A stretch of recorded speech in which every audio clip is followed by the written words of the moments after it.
Kanyang idol. Okay. Sa puso kaya ni Sarah, posible kaya na may Ano? alam mo, something na mangyari kay Sam or kay Coco? Ay, nako. Okay. Well, ganito na lang siguro. Since parang ayaw pa sagutin ni Sarah, nahirapan yata. Tanungin na lang natin si Nikki kasi kasama niya si Coco sa si Sam ngayon. Nikki? Eto na, makikilala na natin ang isa sa mga nagpatibok ng puso ni Billy, si Lando Coco Martin. Hi, Miss Nikki. Kamusta ka naman? Ayos naman. Kamusta naman si Lando? Kwentuhan mo nga kami, ano ba yung character ni Lando? Sino ba siya? Si Lando yung character ko dito.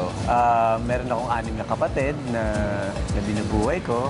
At sa bawat isang kapatid ko, meron akong bawat isang trabaho para sa kanila. Guardia ako dito, pedicab driver, janitor, electrician,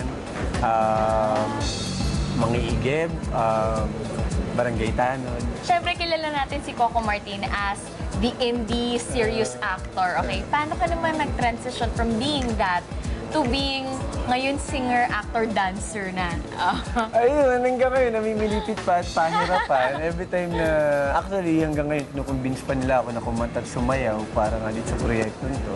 And then ako, sinusubok-subukan ko dahan-dahan. So, anong pinagkaiba ni Lando kay Coco? Malaking difference to lalo na sa mga nakaraang mga soap na ginawa ko. Like ako, bilang Coco, every time na gumagawa ko ng may trabaho akong ginagawa, pilit ko nilalapit yung character ko sa personal na buhay ko para madali ako maka-adapt, para madali ko mai-connect. Eto si Lando ngayon, medyo nahihirapan ako. Medyo madali sa akin kasi may mga kapatid ako tinaalagaan sila, nakaka-relate ako. Pero yung character ko dito na bilang may pagka-makulit, bilang bibo ka masayahin, dito. medyo bibo ko dito, medyo iba to sa lahat ng ginawa ko, kaya medyo challenging sa akin yun. Kamusta naman katrabaho sila Sarah and Sam? Ito ang una mong pagkakataon na makakasama sila, tama? Oo, Kamusta medyo. Nung umpisa na nahiya ako. Kaya sabi ko nga, every time naman na parang, siyempre nanggaling ako sa indie. Tapos ito, kumbaga dahan-dahan ko nakakatrabaho yung mga mainstream actors and actress. Nakakatuwa at nakakagulat kasi sila pa yung mabait sa akin. Kasi ako, lagi ako tahimik lang. Lagi lang ako nasa. And then, siyempre nahiya ako kung paano yung adjustment, kung paano ko ba sila kakausapin. Baka mamaya, salita ako ng salita, wala naman palang katuturan para sa kanila. Nakakatuwa kasi pag magkaka-eksena kami, yung alam mo, nagbibigayan kami, nagpapalitan kami ng mga puro-puro o kaalaman sa trabaho namin. And then, yun, dahan-dahan nagkakaroon kami ng bonding at wala kami ginawa kundi magtawan at maghagiti. Oo nga, the way. So, komportable ka na. Komportable ka na sa environment. At maliban kina Sarah and Sam, balita ko meron ka raw mga kasama na cute. Yes, meron ako Oo. dito mga 6 na kapatid na cute at isang napakahusay na kumanta na si Joby. Ayun naman. Ay, kilalanin natin kung sino-sino sila. Let's watch this. Ako po si Philip Cesar Nadella.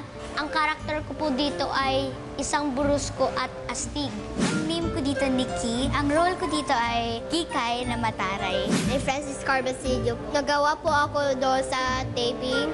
Palaging kain-kain po. Ako po ang kapatid ni Kuya Coco. Ako po ang batang sakit. Hello, ako po si Micaela and ang role ko po ay mabait na maalalagaan sa mga kapatid. Ako po si Renzi M. Consigna at ang role ko po dito isa pong nerd na bata. At kapatid po ako dito ni Coco Martin. Natira na lang po na nag-aalaga sa amin. Yung kuya na lang po namin. Si Kuya Lando po. Inaalagaan niyo po kami. Masaya po kaming magkakapatid. So, umpisa po kasi, well, nung nag-workshop po kami, pinapunta na po dun si Kuya Coco para po matest kung para di na po kami mailang pagdating sa taping. Laging laro-laro. Nasayaw-sayaw po ako, tapos nasisingo po ako. Wala pong kaba, walang lungkot.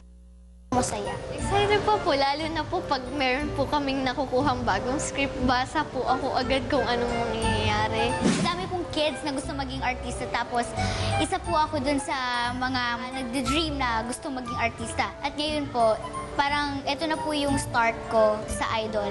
Kaya super happy po ako na nandito ako sa Idol.